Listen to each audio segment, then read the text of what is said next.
بسم الله الرحمن الرحيم الحمد لله رب العالمين الصلاة والسلام على أشرف الأنبياء والمرسلين نبينا محمد وعلى آله وصحبه أجمعين أما بعد. نعم. الحمد لله رب العالمين صلى الله وسلم على محمد خاتم النبيين وعلى آله وصحبه أجمعين. اللهم اغفر لنا ولشيخنا وللحاضرين وللمسلمين أجمعين. قال الإمام النووي رحمه الله تعالى في كتابه الأربعين النووية، وصلنا إلى قوله: أما بعد فقد روينا عن علي بن أبي طالب وعبد الله بن مسعود ومعاذ بن جبل وأبي الدرداء وابن عمر وابن عباس وأنس بن مالك وأبي هريرة وأبي سعيد الخدري رضي الله عنهم من طرق كثيرات بروايات متنوعات أن رسول الله صلى الله عليه وسلم قال: من حفظ على أمتي 40 حديثا من أمر دينها بعثه الله تعالى يوم القيامة في زمرة الفقهاء والعلماء. نعم. اما بعد، ہم یہاں پہ پہنچ گئے تھے. اما بعد جیسے ہم نے پہلے بتایا کہ یہ سنت ہے اما بعد کہنا، ایک موضوع سے دوسری موضوع کے انتقال پہ اما بعد کہنا سنت ہے، اور یہ تقریباً 30 صحابہ کرام سے ثابت ہے کہ وہ اپنے خطب میں اما بعد کہا کرتے تھے. اور لیکن ہاں ہمارے متأخرین میں آپ نے غالباً خطب میں سنا ہوگا کہ وہ اما بعد کو چھوڑ کے جو ہے نا وہ وبعد کہہ دیتے ہیں. تو یہ سنت کے خلاف ہے، کہ سنت میں وہی بات لی جائے گی جو نبی علیہ السلام نے ثابت ہے اور صحابہ کرام نے ثابت ہے. اس میں تحریف کرنا یا اس کو بدلنا یہ سنت کے خلاف ہے. وبعد کہنا یا اور الفاظ جو ہے لے کے آنا یہ سنت کے خلاف ہے. تو اما بعد کہنا ہی سنت ہے. اور یہ جس طرح ہم نے پہلے بھی پڑھا تھا کہ فصل الخطاب ہے جو داؤد علیہ السلام کو دیا گیا تھا. فصل الخطاب، تو داؤد علیہ السلام نے سب سے پہلے یہ لفظ استعمال کیا تھا اما بعد. یہاں پہ امام نووی رحمہ اللہ حدیث لے کے آئے ہیں کافی طرق سے جو انہوں نے ذکر کیے ہیں. حضرت علی رضی اللہ تعالیٰ عنہ سے، ابن عمر سے، ابن عباس سے، ابن مسعود سے، ابو الدرداء رضی اللہ تعالیٰ عنہم اجمعین، تمام صحابہ کرام سے بطرق مختلفہ، تمام مختلف طرق ہیں اس حدیث کے کہ جو شخص میری امت کے احکام میں یا دین کے معاملات میں 40 احادیث حفظ کرتا ہے، یا اس کو حفظ کرنے سے مراد یا لکھتا ہے یا اپنے سینے میں حفظ کرتا ہے، اس میں دونوں حفظ شامل ہو جاتے ہیں، حفظ صدری و حفظ الکتابہ، کہ لکھتا ہے یا سینے میں یاد کرتا ہے تو اللہ تعالیٰ اس کو قیامت والدن فقہاء میں شامل فرمائیں گے. لیکن یہ حدیث ضعیف ہے، یہ حدیث ضعیف ہے.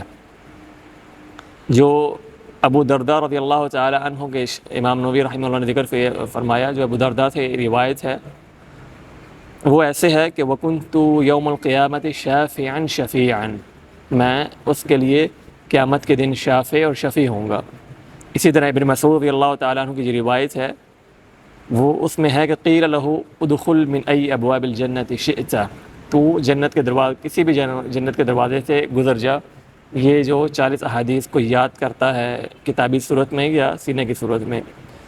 ابن عمر رضی اللہ تعالیٰ عنہ کی روایت میں ہے کہ کتب فی زمرۃ العلماء وحشر بزمرۃ الشہداء، کہ وہ کل قیامت کے دن علماء کے ساتھ اٹھایا جائے گا اور شہداء کے ساتھ اٹھایا جائے گا. لیکن یہ حدیث جیسا ہم نے کہا کہ ضعیف ہے. بے شک اس کے طرق کافی زیادہ ہیں، لیکن اس کا جو ضعف ہے وہ سخت ہے، شدید الضعف ہے. آگے پڑھیں. في رواية بعثه الله فقيها عالما، وفي رواية أبي الدرداء وكنت له يوم القيامة شافعا وشهيدا، وفي رواية ابن مسعود قيل له ادخل من أي أبواب الجنة شئت، وفي رواية ابن عمر كتب في زمرة العلماء وحشر في زمرة الشهداء. واتفق الحفاظ على أنه حديث ضعيف وإن كثرت طرقه. واتفق الحفاظ، حفاظ اس بات کا اتفاق ہے کہ یہ حدیث ضعیف ہیں، بے شک اس کے طرق کافی زیادہ ہیں، متنوع ہیں یا کافی زیادہ کثرت کے ساتھ ہیں، لیکن حدیث ضعیف ہے. نعم. وقد صنف العلماء رضي الله عنهم في هذا الباب ما لا يحصى من المصنفات. نعم. پھر شیخ رحمہ اللہ فرما رہے ہیں کہ علماء نے اس کے باوجود علماء نے جو ہے اس حدیث کے پر عمل کرتے ہوئے کافی زیادہ جو ہے اربعینات لکھی ہیں. تو اس میں کافی علماء نے جو ہے اربعینات لکھی ہیں، جیسے ہم نے پچھلے دنوں اربعین فی فلسطین بھی پڑھی ہے. تو یہ کافی زیادہ علماء نے اربعین، کسی نے جہاد میں لکھی ہے، کسی نے مالی معاملات میں لکھی ہے، کسی نے فضائل میں لکھی ہے، کسی میں جو ہے وہ امام نووی رحمہ اللہ کی طرح لکھی ہے، اور اسی طرح کسی نے جو ہے وہ نماز کے بارے میں لکھی ہے.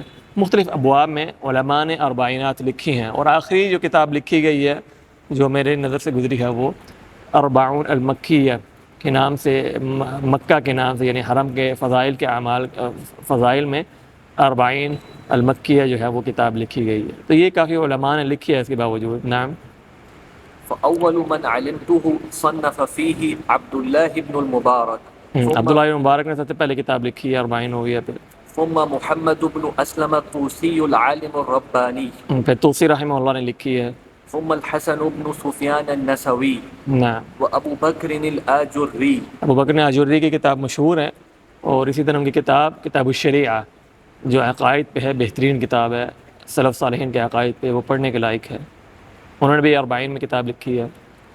وأبو بكر محمد بن إبراهيم الأصفهاني.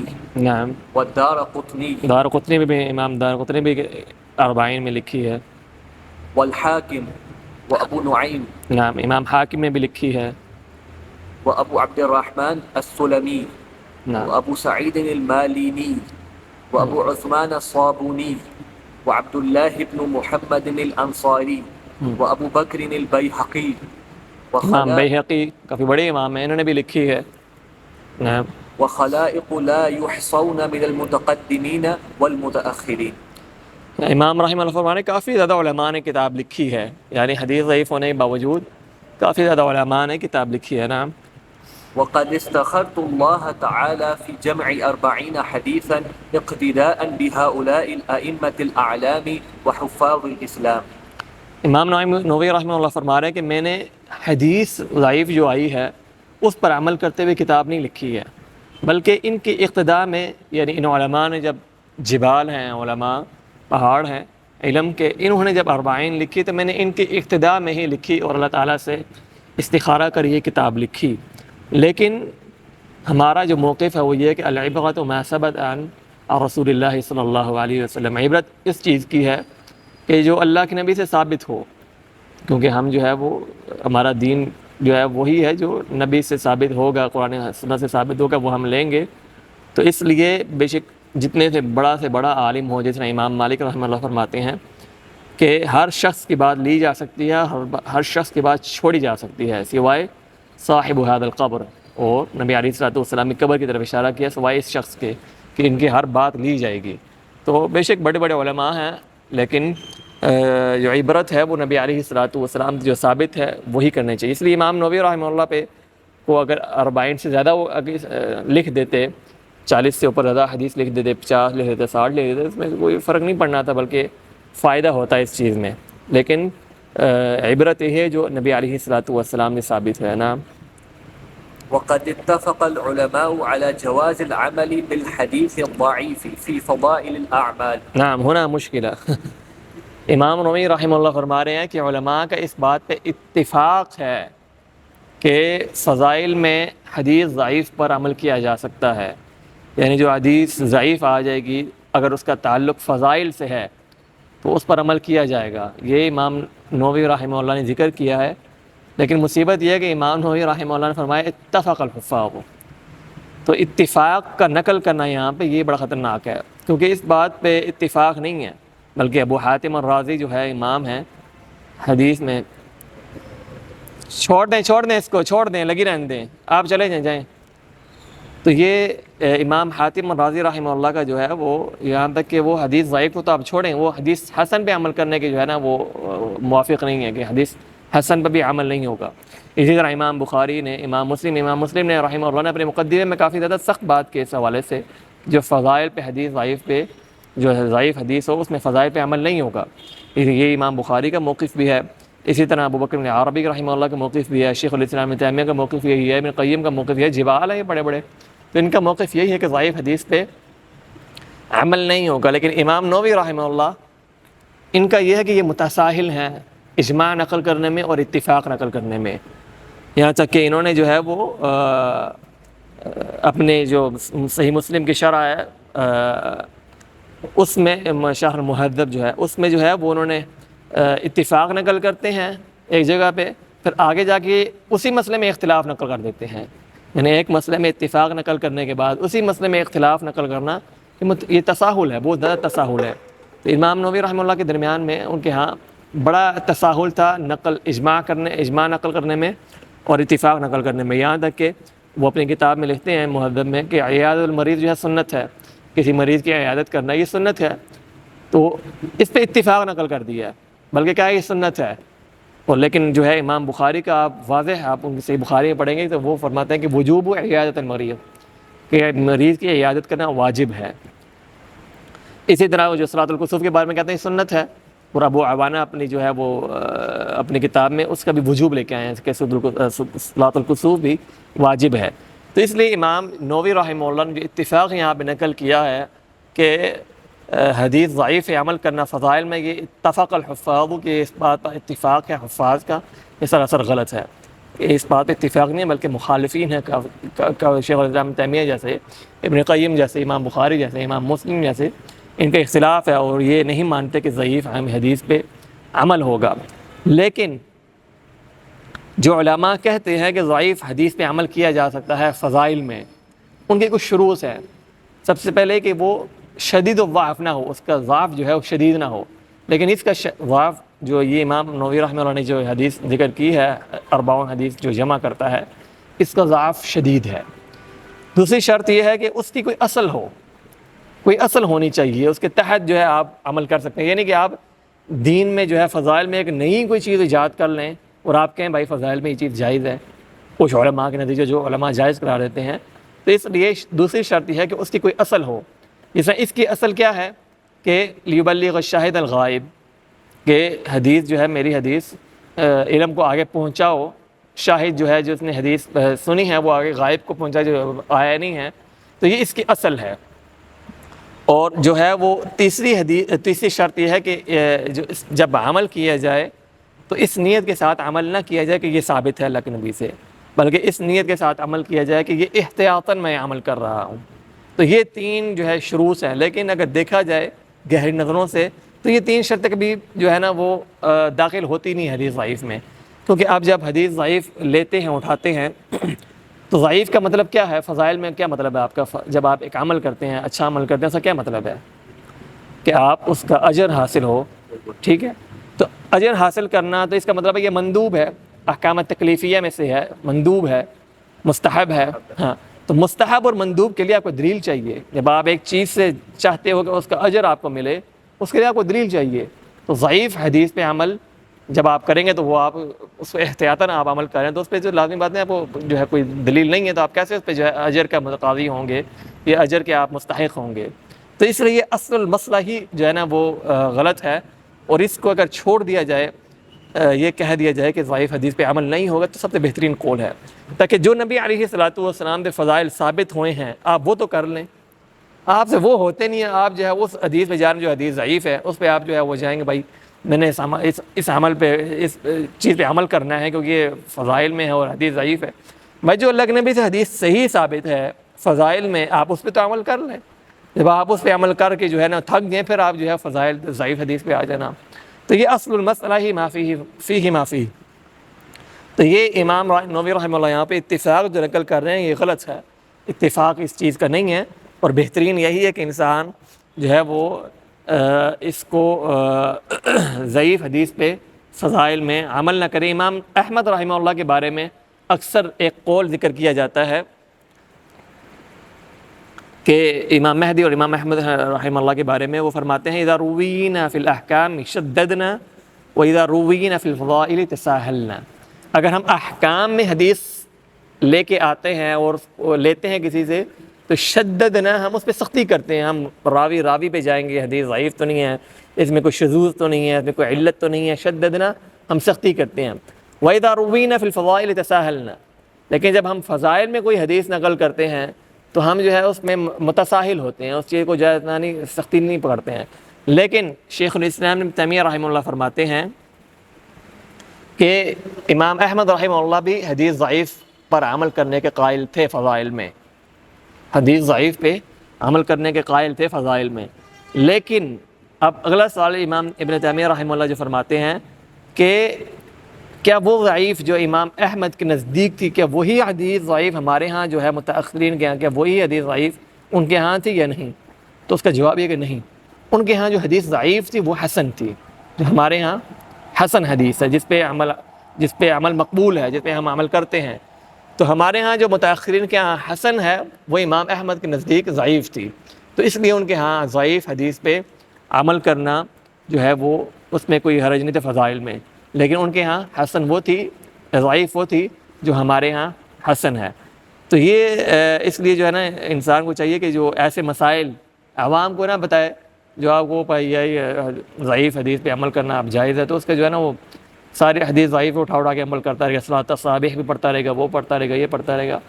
تو اسے جو نبی علیہ الصلوۃ والسلام نے ثابت ہیں، دعاؤں میں ہو گیا. آج کل میرے پاس میسج آتے ہیں خاتون کے، وہ ہر 2 دن بعد اس کا ایک میسج آیا ہوتا ہے کہ یہ مجھے وظیفہ جو ہے فجر جمعے کے بعد 80 مرتبہ اگر میں درود شریف پڑھوں تو کیا میرے 80 سال کے گناہ معاف ہو جائیں گے، یہ میں نے وظیفہ پڑھا ہے.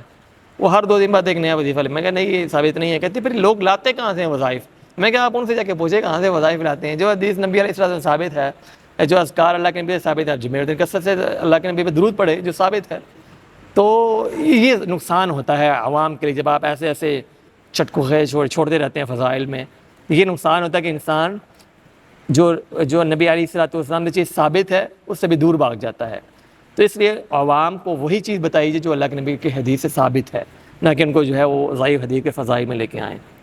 تو اس لیے امام نووی کا یہاں پہ اتفاق کرنا یہ غلط ہے. اس بات پہ کوئی اتفاق نہیں ہے کہ حدیث ضعیف پہ حفاظ جو ہے وہ حدیث ضعیف پہ فضائل میں عمل کیا کرتے تھے. نعم.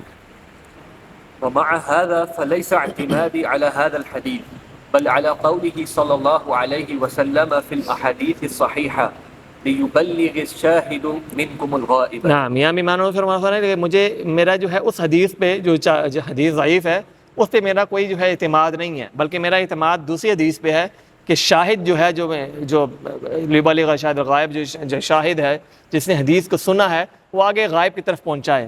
لیکن امام نووی پہ یہاں پہ جو ہے تنقید کی جاتی ہے کہ اگر یہی حدیث آپ کا اعتماد تھا تو پھر آپ نے 42 حدیثیں کیوں جو ہے وہ نقل کی؟ آپ اس کو 60 کر دیتے، 70 کر دیتے، کیونکہ ابھی بھی اس کے علاوہ بھی کڑی عمدہ حدیثیں جو اس کتاب میں لائی جا سکتی تھی. علی کل حال یہ جو ہے نا تساہل ہے امام نووی رحمہ اللہ سے. نعم.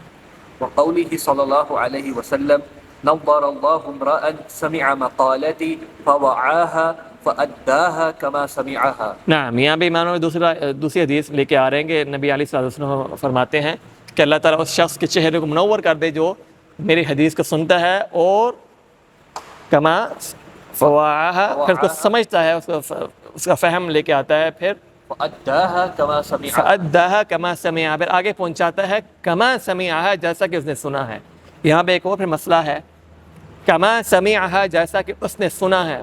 تو حدیث بالمعنی کیا یہ جائز ہے نقل کرنا؟ جس طرح ہمارے اکثر خطباء کرتے ہیں کہ نبی علیہ الصلوۃ والسلام نے ایسے فرمایا، یعنی وہ بالضبط وہ الفاظ نہیں ہوتے جو نبی علیہ الصلوۃ والسلام نے کہے ہوتے ہیں. تو یہاں پہ ایک مسئلہ ہے کہ کیا حدیث بالمعنی جو ہے وہ جائز ہے روایت کرنا یا نہیں. تو علماء نے اس کے شروط رکھی ہیں کہ جو انسان حدیث بالمعنی اگر روایت کرنا چاہتا ہے اس کے ساتھ کوئی شروط ہیں، جس میں کہ عربی کے واقف ہو، لغت کا واقف ہو، اور جب وہ معنی بالمعنی کے ساتھ حدیث روایت کر رہا ہو تو اس میں کوئی غلطی نہ کرے، تو اس میں وہ علماء شروط بیان کرتے ہیں. تو لیکن جو ہے جمہور علماء اسی چیز پہ کہ یہ جائز ہے اگر آپ بالمعنی روایت نقل کرتے ہیں. امام بخاری رحمہ اللہ کی آپ مثال لے لیں کہ امام بخاری رحمہ اللہ نے جو سب سے پہلی حدیث ہے انما الاعمال بالنیات، تقریباً 7 مقام پہ یہ ذکر کیا ہے، اور ہر مقام پہ ایک الفاظ دوسرے الفاظ سے مختلف ہیں. ایک حدیث کے الفاظ دوسرے الفاظ سے مختلف ہیں، جس طرح نکاح کا الفاظ وہاں پہ ہے، امرأۃ تتزوجها، امرأۃ تنکحها، تو الفاظ مختلف ہیں. لیکن اگر بالمعنی آپ نے روایت کرنا ہے تو وہ کچھ شروط کے ساتھ ہے. نعم.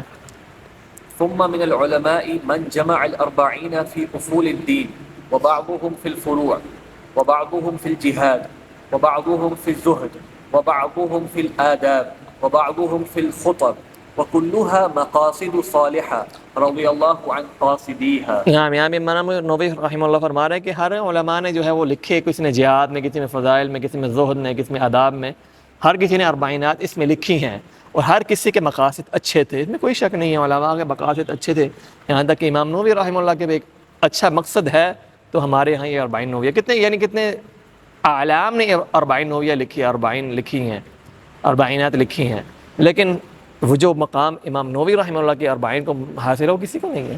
آپ دیکھ لیں، اب کسی کو نہیں یاد ہوگا کہ دوسری اربعین کون سی ہے. تو یہ مقصد امام نووی رحمہ اللہ کا صالح تھا، اس میں کوئی شک نہیں ہے. تو اس لیے اللہ تعالیٰ نے ان کا یہ عمل قبول بھی کیا ہے کہ آج جو ہے ہر جگہ پہ ان کی کتاب پڑھائی جاتی ہے. یعنی اگر بچے کو آپ عرب میں بچے کو آپ جو ہے حدیث حفظ کرنے پہ لگاتے ہیں تو وہ آغاز اربعین نوویہ سے شروع کرتا ہے، اس کے بعد جا کے بلوغ المرام یا عمدۃ الاحکام ہوگی. تو یہ مقاصد صالحہ تھے بلا شک ائمہ رحمہ اللہ کے. نعم. وقد رأيت جمع 40 أهم من هذا كله وهي 40 حديثا مشتملة على جميع ذلك وكل حديث منها قاعدة عظيمة من قواعد الدين. وقد امام نووی فرما رہے ہیں کہ میں نے جو ہے ان سب سے اہم چیزیں جو ہے نا نقل فرمائی حدیث میں. جب ہم آپ پڑھیں گے حدیثیں تو بلا شک اس میں امام نووی فرما رہے ہیں جس طرح کہ ہر حدیث ایک قاعدہ ہے اسلام میں، یعنی ایک بنیاد ہے، ایک اساس ہے اسلام میں، پوری شریعت میں اگر دیکھی جائے تو اس میں کوئی شک نہیں ہے. آپ جب حدیثیں پڑھیں گے تو پہلی حدیث کے بارے میں علماء کہتے ہیں کہ یہ ثلث العلم ہے، دوسری حدیث کے بارے میں کہتے ہیں کہ ثلث العلم ہے، تیسری حدیث ربع العلم ہے. تو یہ بڑی اہم حدیثیں امام نووی رحمہ اللہ نے جمع فرمائی، اس میں کوئی شک نہیں ہے. نعم. وقد وصفه العلماء بأن مدار الإسلام عليه أو هو نصف الإسلام أو ثلث أو نحو ذلك. نعم. امام نووی فرما رہے ہیں کہ جو میں نے حدیث نقل فرمائی ہے کہ علماء نے اس کے بارے میں کہا ہے کہ یہ نصف الاسلام ہے، ربع الاسلام ہے، ثلث الاسلام ہے. تو یہ اہم حدیثیں ہیں، اس میں کوئی شک نہیں ہے. نعم. ثم التزم في هذه 40 أن تكون صحيحة ومعظمها في صحيحي البخاري ومسلم وأذكرها محذوفة الأسانيد. نعم. امام نووی فرما رہے ہیں کہ جو میں نے حدیثیں یعنی نقل کی ہیں وہ صحیح ہیں، اس میں حدیثیں صحیح ہیں، لیکن اس میں 2 یا 3 احادیث ہیں جس پہ اختلاف علماء کا کہ وہ ضعیف ہیں یا نہیں، لیکن اکثر جو ہے جس نے امام نووی نے فرمایا اکثر حدیثیں اس میں صحیح ہیں، اس میں کوئی شک نہیں ہے. نعم. اور بغیر سند کے انہوں نے ذکر فرمایا تھا کہ سند کا فائدہ نہیں تھا، کوئی ایک فائدہ لینا تھا حدیث سے، تو اس لیے اس کو حذف کیا ہے، سند حذف کی ہیں. نعم. وأذكرها محذوفة الأسانيد ليسهل حفظها ويعم الانتفاع بها إن شاء الله تعالى. نعم. اس لیے سندوں کو جو ہے انہوں نے حذف کیا تاکہ اس کا حفظ کرنا آسان ہو. تو اس لیے جو احباب سن رہے ہیں آپ کو چاہیے کہ حدیثیں یاد کریں، بڑی ہی اہم حدیثیں ہیں، 42 حدیثیں ہیں. اگر آپ امام ابن رجب رحمہ اللہ کی شرح اٹھا لیں گے، اس پر جو شرح ہے سب سے بہترین شرح جامع العلوم والحکم پیچھے پڑی ہے، تو اس بہترین شرح ہے اس جو ہے وہ کتاب کی، کیونکہ ابن رجب رحمہ اللہ کی جو نفس ہے وہ نفس سلف صالحین ہے، سلف ہے، نفس سلف ہے. یہ کہتے ہیں کہ ان کا جو لکھنے کا انداز ہے اور ذکر کرنے کا انداز ہے، آپ ان کو پڑھیں گے تو ایسا لگے گا کہ آپ سلف صالحین کو پڑھ رہے ہیں. تو وہ بہترین سب سے عمدہ کتاب انہی کی امام ابن رجب رحمہ اللہ کی شرح ہے، اور انہوں نے تتمہ پوری یعنی پچاس پوری کر دی تھی جامع العلوم والحکم میں. تو یہ کتاب حفظ کرنے کے لائق ہے، اس کو چاہیے کہ آپ حفظ کریں. نعم. ثم اتبعها بباب في ضبط خفي الفاظها.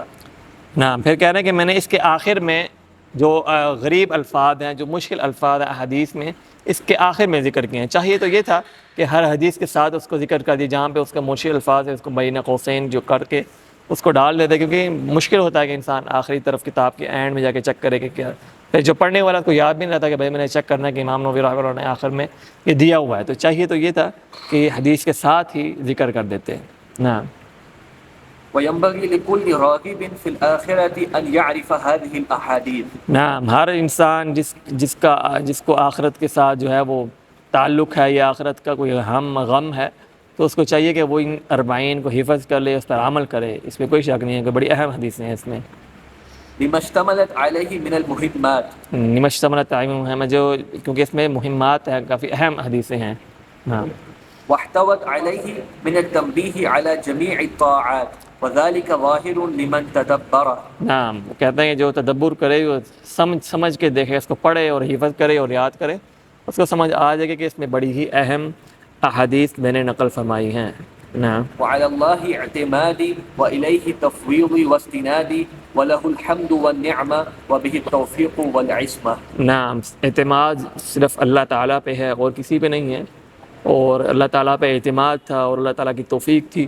تو آج یہ کتاب جو ہے وہ شرقاً و غرباً جو ہے پڑھائی جا رہی ہے، اس کی شرح کی جا رہی ہے. اس کی کافی زیادہ شروحات ہیں اس کی، کسی نے مفصل شرح کی ہے، کسی نے مختصر شرح کی ہے، اور کسی نے جو ہے وہ مخطوطات میں ابھی تک طبع نہیں ہوئی ہے، کوئی طبع ہو چکی ہے، کسی نے جو ہے صوتیات میں شرح کی ہوئی ہے، اور ہم بھی ایک شرح کر رہے ہیں. تو یہ اللہ تعالیٰ کا جو ہے فضل تھا امام نووی رحمہ اللہ پہ. لیکن امام نووی رحمہ اللہ جو ہے وہ ان کے اور بھی بڑی اہم کتابیں، بڑی چھوٹی عمر میں انہوں نے دین پہ جو کام کیا ہے، اس میں کوئی شک نہیں، بہت اہم کام ہے. لیکن یہ جو صفات میں ان کا جو بھی امام نووی رحمہ اللہ کا پڑھنا چاہتا ہے، خاص طور پہ شرح مسلم میں ان کی اپنی بھی شرح ہے اسی اپنی کتاب پہ. لیکن جو میں تنبیہ کرنا چاہتا ہوں وہ یہ کہ امام نووی رحمہ اللہ جو ہے وہ صفات میں اشاعرہ کے مذہب پہ تھے، اشاعرہ کے مذہب تھے، تعویل کے جو ہے نا ان کا معاملہ تھا. تو صفات میں امام نووی رحمہ اللہ کی بات نہ لی جائے، کیونکہ وہ اشاعرہ کے مذہب تھے صفات میں. تو لیکن ان کے حسنات کو دیکھی جائیں تو وہ یہ غلطی ان کی اتنی کوئی بڑی نہیں ہے. ان کی حسنات کی طرف اگر ان کے نیکیاں اٹھا کے دیکھی جائیں اور ان کا یہ کام علم میں دیکھا جائے، اور وہ تقلیداً تھے نہ کہ تعصباً تھے. اگر ان کو کوئی اچھی طرح سمجھاتا تو وہ اہل سنت والجماعہ کے مذہب پہ صفات میں بھی آ جاتے. تو اس لیے جو ہمارے ہاں اشاعرہ ہے وہ تعصباً اور عناداً جو ہے نا وہ صفات میں تعویل کرتے ہیں. امام نووی ہو گئے، امام ابن حجر رحمہ اللہ ہو گئے، یہ ائمہ جن کے ہاں صفات میں جن کا مذہب جو ہے اشاعرہ سے ملتا تھا، وہ ایک تقلیداً تھا، کیونکہ اس وقت رواج بہت تھا اشاعرہ کا. ایک جب ماحول بن جائے نا تو اس پہ انسان سوچتا نہیں ہے. اب آپ جو ہے وہ شروع سے ہی جو ایک جگہ پہ بیٹھے ہیں اور وہ گھر ہی اشاعرہ کا ہے، تو وہ ادھر سے نکلنا آسان نہیں ہوتا. تو اس لیے امام نووی ہو گئے یا ان جیسے ائمہ ہو گئے جن کا موقف صفات میں امام اہل سنت والجماعہ سے غلط ہٹ کر تھا، تو وہ تقلیداً تھے نہ کہ تعصباً اور عناداً تھے. اس لیے امام نووی رحمہ اللہ پہ اگر کوئی تنقید جو ہے آج کل جو ہے وہ گونگلی اٹھ کے جو ہے نا فیس بک کی ملا جو ہوتے ہیں وہ اٹھ کے جو ہے وہ تنقید کر رہے ہوتے ہیں امام نووی پہ، ابن حجر پہ، یار یہ تو اشاعرہ تھے، یہ تو یہ نہیں تھے، یہ وہ تھے. تو یہ اس بات کا جو ہے تنبیہ کی جائے، یہ ائمہ تھے، اس میں کوئی شک نہیں ہے، ان سے غلطیاں ہوئیں اور انسان میں غلطی ہوتی ہے. تو یہ اکتفا یہاں پہ ایک مقدمہ ختم ہو رہا ہے. چلیں پھر اگلی کلاس میں پہلی حدیث سے شروع کریں گے. وصلی اللہ علی نبینا محمد وعلی آلہ وصحبہ اجمعین.